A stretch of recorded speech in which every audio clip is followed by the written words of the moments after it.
Her er det masse folk som er samlet etter til slutt, og den stakkaren som må stå her og passe på alle sammen og ikke får lov å gå, det er fra AV-sentrum i Danmark. Ja. Jeg hedder Jens Hansen og fra AV-centrum i Danmark og præsenterer Singali-højtaler fra Italien, og det er håndbyggede højtalere. Altså Singali, og det er fra Italia, og de spiller jo en forrykende dynamikk. Gjør ikke det vel? Så det er jo, det ser ut til å være en slags håndkonstruksjon her. En håndkonstruktion. Selve højtaleren er lavet i MDF-plade, men selve hornet, som Mr. Singali, som han hedder ham, der har udviklet højtaleren, har det, der hedder Omni-Ray-horn. Og det er lavet i Redwood-træ fra USA, hvor man tager træet ind og laver hornet, når det har en helt bestemt konsistens, så man får en blødhed i træet, og så bliver det lukket med lak. Og så får man derved en meget, meget blød lyd, som en hornhøjtaler normalt ikke har. Så i stedet for at have en lyd som denne her, så bliver den meget mere naturlig. Så det er hemmeligheten blandt dynamikken? Dynamikken, ja. Men det slår meg at det er jo en voldsom slagkraft, både nedover og for så vidt oppover også. Ja, og det er fordi, at Singali har før i tiden været professionel designer for JBL, professionel. Så han har altid ønsket at få det professionelle lyd hjem i stuen.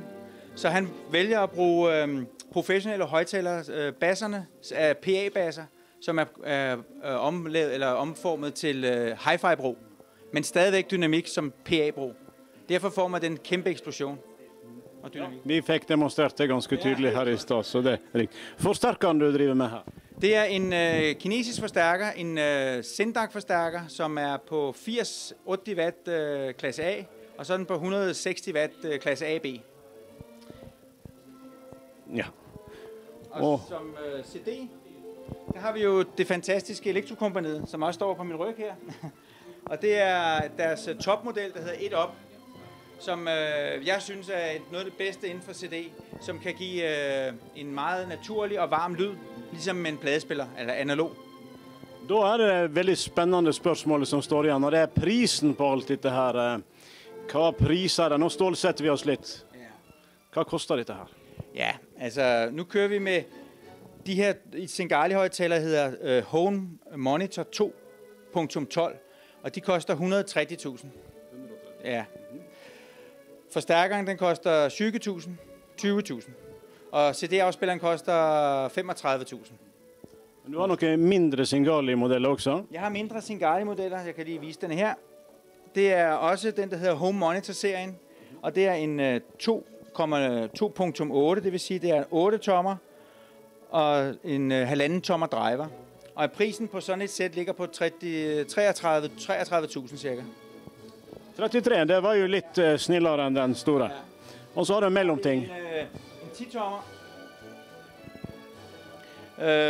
Og det er en serie, der hedder SEO-serien. Det er den ældre serie. Det her det er en ny serie, der bliver introduceret i år, 2013. Den har været introduceret siden 2010.